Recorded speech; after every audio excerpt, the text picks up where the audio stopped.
Vamos iniciar nossa leitura em nome do Pai, do Filho e do Espírito Santo. Amém. Meu Senhor e meu Deus, creio firmemente que estás aqui, que me vês, que me ouves.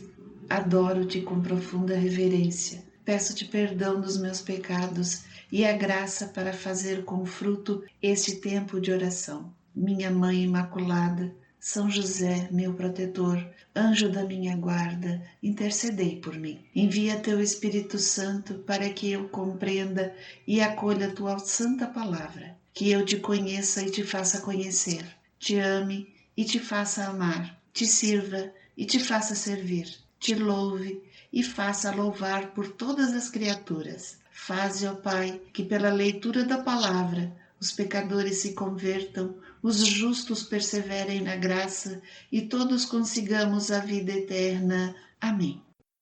Evangelho segundo São João, parte 2. Jesus manifesta sua missão e divindade em sua vida pública. 1:19-12. Continuação do capítulo 3, a partir do versículo 22 ao capítulo 5, versículo 18. Novo Testamento de João Batista. Em seguida, foi Jesus com os seus discípulos para os campos da Judeia, e ali se deteve com eles e batizava. Também João batizava em Enom, perto de Salim, porque havia ali muita água, e muitos vinham e eram batizados, pois João ainda não tinha sido lançado ao cárcere. Ora, surgiu uma discussão entre os discípulos de João e um judeu a respeito da purificação. Foram a João e disseram-lhe: Mestre, aquele que estava contigo além do Jordão, de quem tu deste testemunho, ei-lo que está batizando e todos vão ter com ele. João replicou: Ninguém pode atribuir-se a si mesmo senão o que lhe foi dado do céu. Vós mesmos me sois testemunhas de que lhe disse: Eu não sou o Cristo, mas fui enviado diante dele. Aquele que tem a esposa é o esposo. O amigo do esposo, porém, que está presente e o ouve, regozija-se sobremodo com a voz do esposo. Nisso consiste a minha alegria, que agora se completa. Importa que ele cresça e que eu diminua. Aquele que vem de cima é superior a todos, aquele que vem da terra é terreno e fala de coisas terrenas. Aquele que vem do céu é superior a todos. Ele testemunha as coisas que viu e ouviu, mas ninguém recebe o seu testemunho. Aquele que recebe o seu testemunho confirma que Deus é verdadeiro. Com efeito, aquele que Deus enviou fala a linguagem de Deus, porque ele concede o Espírito sem medidas. O Pai ama o Filho e confiou-lhe todas as coisas. Aquele que crê no Filho tem a vida eterna. Aquele que não crê no Filho não verá a vida, mas sobre ele pesa a ira de Deus. A Samaritana.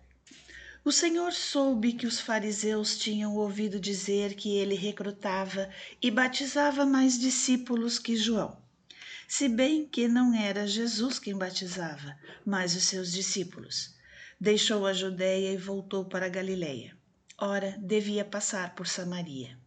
Chegou, pois, a uma localidade da Samaria chamada Sicar, junto das terras que Jacó dera a seu filho José. Ali havia o poço de Jacó, e Jesus, fatigado da viagem, sentou-se à beira do poço. Era por volta do meio-dia. Veio uma mulher da Samaria tirar água. Pediu-lhe Jesus: Dá-me de beber, pois os discípulos tinham ido à cidade comprar mantimentos. Aquela samaritana disse: Sendo tu judeu, como pedes de beber a mim, que sou samaritana? Pois os judeus não se comunicavam com os samaritanos.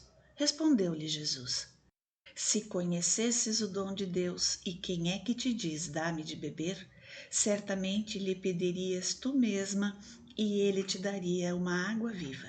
A mulher replicou: Senhor, não tens com que tirá-la e o poço é fundo. Donde tens, pois, essa água viva? És porventura maior do que o nosso pai Jacó, que nos deu esse poço do qual ele mesmo bebeu e também os seus filhos e os seus rebanhos? Respondeu-lhe Jesus: Todo aquele que beber desta água tornará a ter sede, mas o que beber da água que eu lhe der, jamais terá sede. Mas a água que eu lhe der virá a ser nele fonte de água que jorrará até a vida eterna. A mulher suplicou: Senhor, dá-me dessa água para eu já não ter sede nem vir aqui tirá-la. Disse-lhe Jesus: Vai, chama teu marido e volta cá. A mulher respondeu: Não tenho marido. Disse Jesus: Tens razão em dizer que não tens marido. Tiveste 5 maridos e o que agora tens não é teu. Nisto disseste a verdade. Senhor, disse-lhe a mulher, vejo que és profeta. Nossos pais adoraram neste monte, mas vós dizeis que é em Jerusalém que se deve adorar. Jesus respondeu: Mulher, acredita-me, vem a hora em que não adorareis o Pai, nem neste monte, nem em Jerusalém. Vós adorais o que não conheceis. Nós adoramos o que conhecemos, porque a salvação vem dos judeus. Mas vem a hora, e já chegou, em que os verdadeiros adoradores hão de adorar o Pai em espírito e verdade, e são esses adoradores que o Pai deseja. Deus é espírito, e os seus adoradores devem adorá-lo em espírito e verdade. Respondeu a mulher: Sei que deve vir o Messias, que se chama Cristo. Quando, pois, vier, ele nos fará conhecer todas as coisas. Disse-lhe Jesus: Sou eu quem fala contigo. Nisso seus discípulos chegaram e maravilharam-se de que estivesse falando com uma mulher. Ninguém, todavia, perguntou: Que perguntas? Ou que falas com ela? A mulher deixou o seu cântaro, foi à cidade e disse àqueles homens: Vinde e vede um homem que me contou tudo o que tenho feito. Não seria ele, porventura, o Cristo? Eles saíram da cidade e vieram ter com Jesus.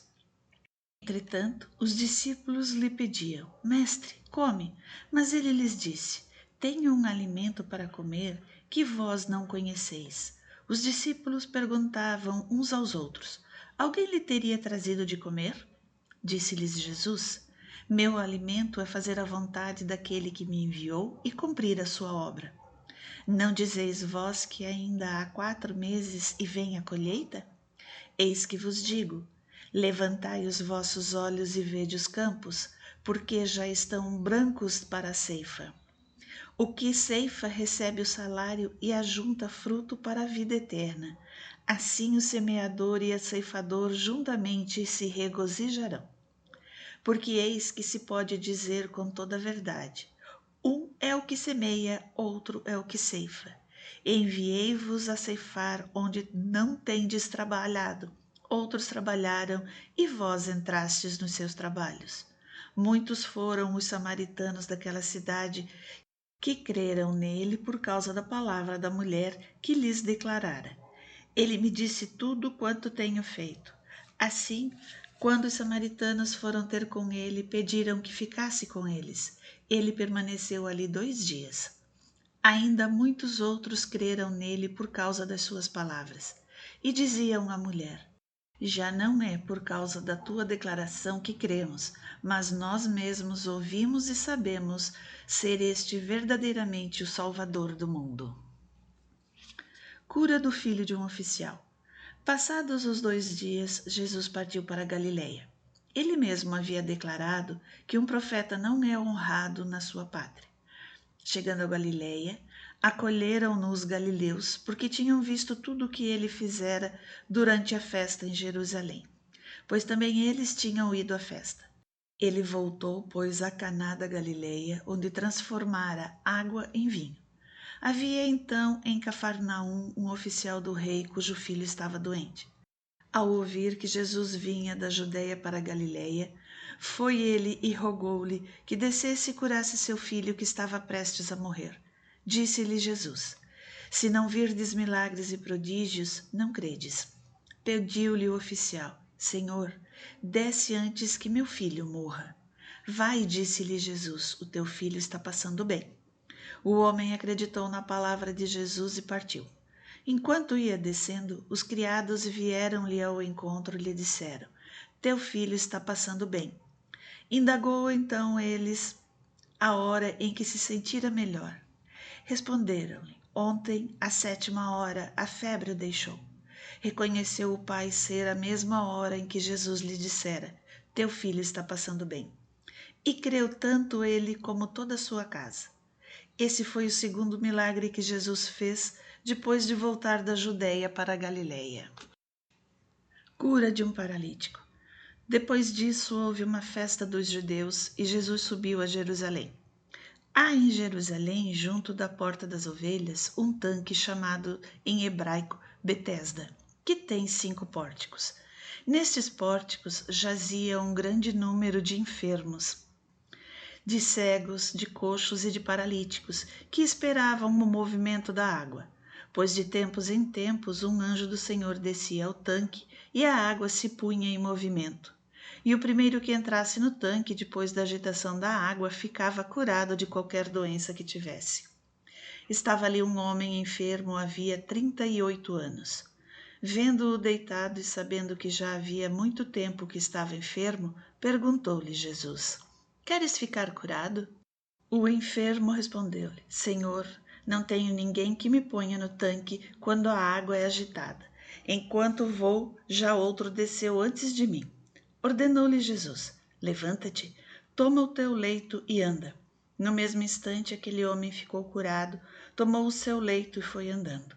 Ora, aquele dia era sábado, e os judeus diziam ao homem curado: É sábado, não te é permitido carregar o teu leito.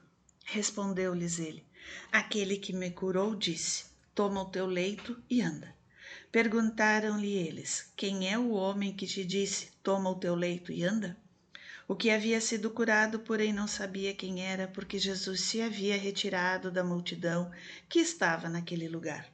Mais tarde, Jesus o achou no templo e lhe disse: Eis que ficaste são, já não peques, para não te acontecer coisa pior.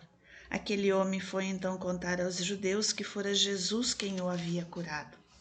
Por esse motivo, os judeus perseguiam Jesus porque fazia estes milagres no dia de sábado. Mas ele lhes disse: Meu Pai continua agindo até agora e eu ajo também. Por esta razão, os judeus com maior ardor procuravam tirar-lhe a vida, porque não somente violava o repouso do sábado, mas afirmava ainda que Deus era seu Pai e se fazia igual a Deus.